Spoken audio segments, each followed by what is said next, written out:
to the month. So that was actually pretty interesting. Palma, did you like this? I know you're a fall person. I'm assuming you like the first couple of days of August here in New Jersey.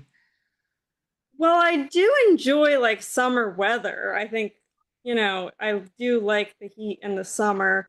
And honestly, the water temp in the 70s is still way too cold for me. So I maybe mean, I I should think we can all visit agree on that. Florida to Right. hop in the ocean. But no, I look forward to the fall, but I also really do enjoy the summer months too. So I'm trying to enjoy the last few weeks of summer and get out as much as possible. All right, absolutely. And let's go to our friends here at the Land of Endless Summer. I love that license plate with the surfboard and the sun, and it says Endless Summer on there. We see a lot of them in New Jersey this time of the year, with all the snowbirds. But we have Alex Harris from the Miami Herald. She is back with us. She is now a recurring guest. And we have Ryan Balog from the Bradenton Herald. They worked together on a piece back in May about a Florida Senate bill, Senate Bill 180 that was signed. That would block communities from really rebuilding stronger after hurricanes. We're going to talk to him about what the rationale was for behind this and the impacts. But first, I have to ask the hard-hitting questions. Do you guys even go in the water when it's in the 70s in Florida, or is you guys like, now wait a couple of months till it warms up in like April or something? Way too cold. Got to be at least 80. But it stays 80 through December and January. So the beach Wow. season lasts pretty far. Yeah. Same thing in the Gulf, right, Ryan? It's even warmer in the Gulf. It's at times. Yeah, I sadly I kind of avoid the beach. I was actually just up in Canada and I was swimming in some lakes up there, and I don't mind the cold water. It's very nice. Okay. Well, maybe you and Palma can trade places, with the water temp. You can come back up to Jersey.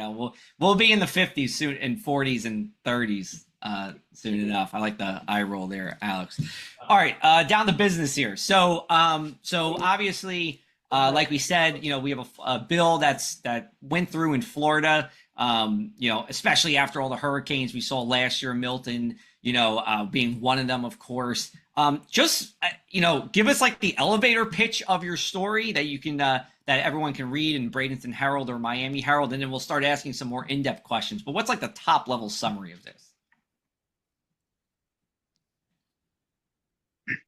Alex, you want to take that away? Yeah, so SB 180 is a bill that has a lot of good stuff in it. It really streamlines recovery processes. It includes extra training for first responders and emergency managers in local communities. There's a lot of really good stuff that people were really excited about. The problem is there's a couple sentences in there that some local governments see as a poison pill. They basically say that if your county has been hit by a hurricane, or if it gets hit by a hurricane in the future, any sort of emergency is declared there, you are not allowed for 2 years afterwards to add any new rebuilding practices that would be considered burdensome or restrictive. And if a developer finds the new practices you add are burdensome or restrictive, they can sue the county. So that is really creating a situation where local governments say is having unintended consequences, or perhaps intended, depends on who you ask, where local governments are unable to make even really basic changes, like the setback between a property and the wetlands, or impact fees, or a new stormwater plan to make drainage easier or better in some communities. They're getting rolled back because by the letter of this law, it's considered a big change in the years after a hurricane. So people are nervous that, especially with the recurring clause in here, which is that this bill re-ups every single time there's a hurricane, that communities in Florida that are constantly getting walloped, which is a lot of us a lot of the time, could be stuck in a permanent state of you can't improve your building code. And if